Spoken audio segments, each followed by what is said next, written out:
Hello, everybody. Welcome to Bad Big Games. I'm your host, Joseph. Today, we're going to debunk the theory that single player games are dead, why they're here to stay, and how single player and multiplayer games can live in harmony. So, with all that said, with all that out of the way, Future Joe, roll that intro.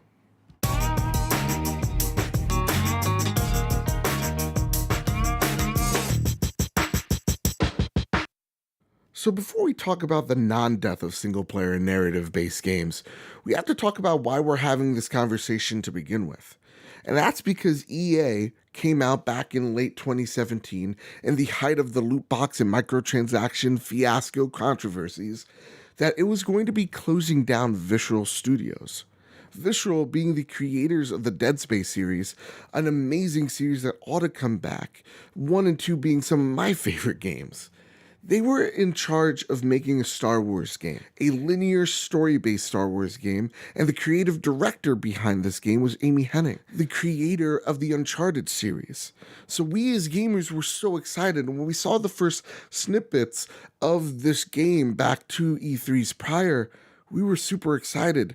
And we were wondering where this game was going after the failure to launch that was Battlefront 2. And when EA said that they were closing down the studio, well, that was troubling. But the reason they said why they were closing the studio was even more so. VP of Worldwide Sales, Blake Jorgensen, said, "As we keep reviewing the game, it continued to look much more like a linear game, which people don't play as much as they did 5 to 10 years ago."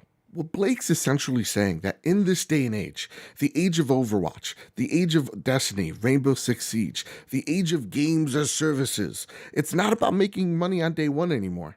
I mean, it is, but it's also about making money day 2, day 3, day 30, day 50, day 60, day 100, so on and so forth. It's all about locking content behind paywalls, behind loot crates, behind RNG. It's about cutting off content to make sure that you can sell it at a later date. They're saying that no one cares about story.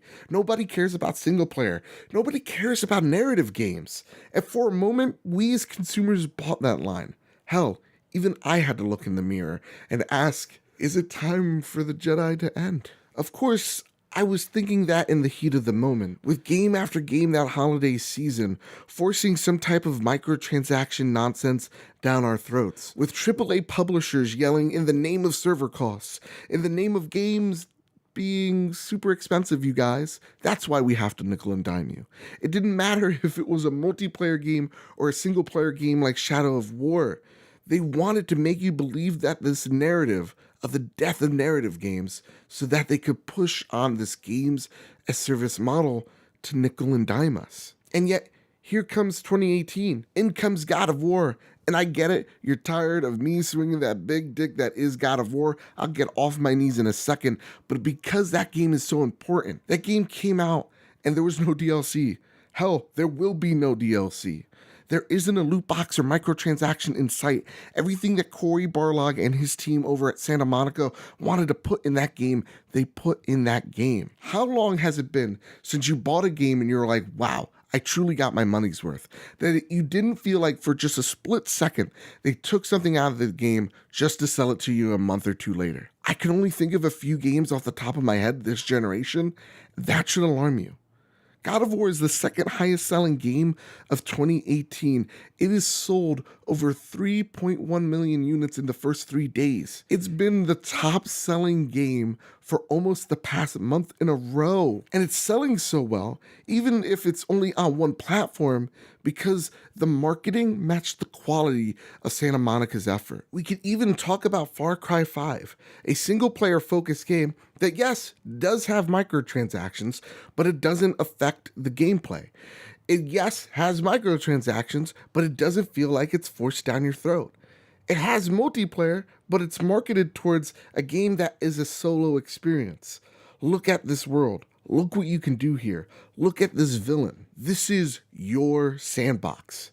They promoted it as a single player game, and it is the #1 top selling game this year. Kirby Star Allies, for better or for worse, is the 4th best selling game this year on one platform as well, and it sold over 1 million copies. A Way Out, an EA published game, a narrative focused game by an indie studio that EA thought would only push maybe over 200,000 units in its lifetime, It's pushed 1 million units in a week. That's what the power of narrative games can have.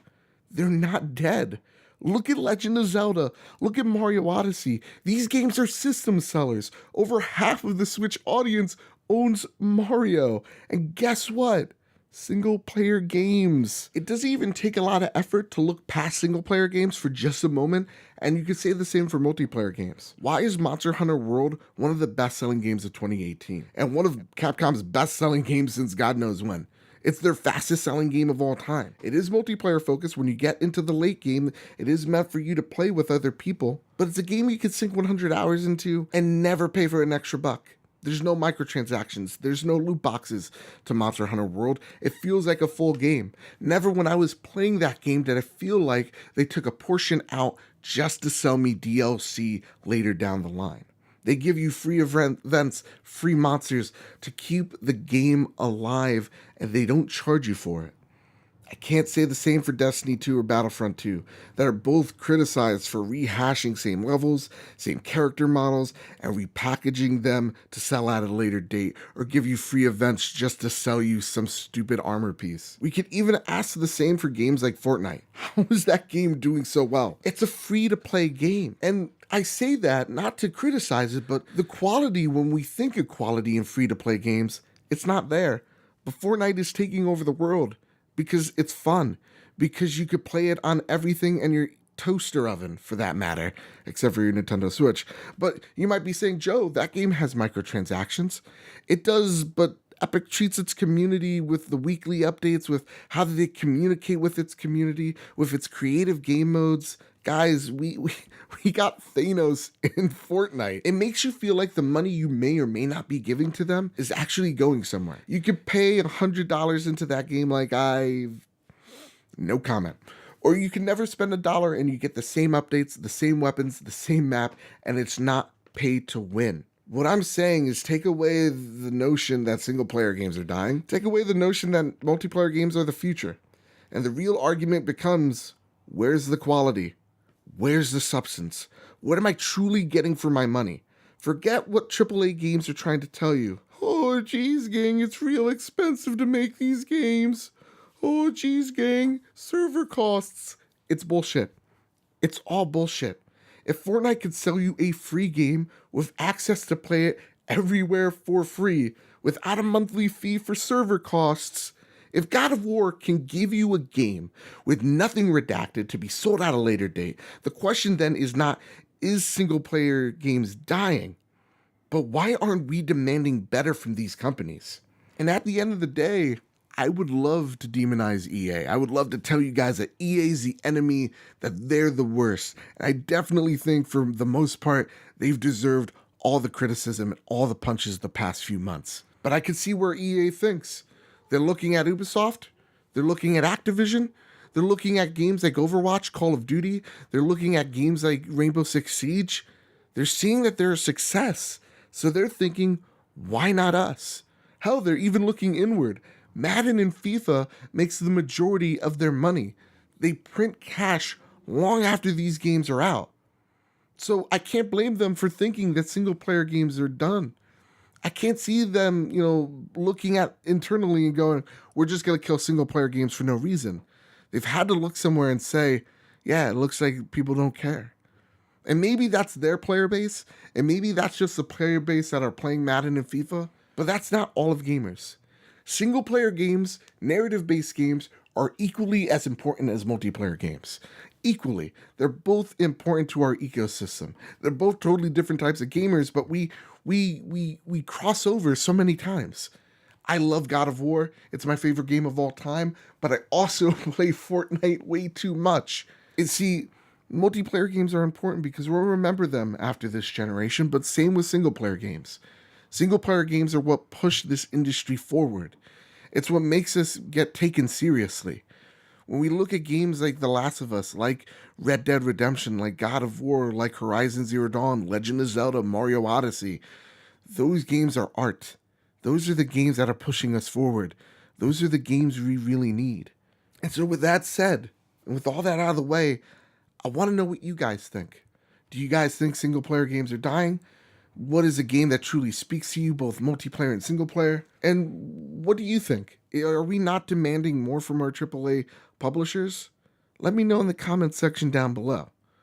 With all that said, with all that out of the way, gang, I want to thank our patrons over at patreon.com/makeusbetter for making this channel better day in, day out. I could not do this without you. I also want to say for all you newcomers out there, if you like what you see and you want to see more, here at Bad Big Games, we talk about all things video games, whether it's first impressions, which we're going to do about State of Decay, news, rants, unboxings, we do it all here. So if you're into that stuff, please hit like, share, subscribe, because it really does help us out. For all that said, with all that out of the way, keep your wits about you and have a nice one. Bad Bit out.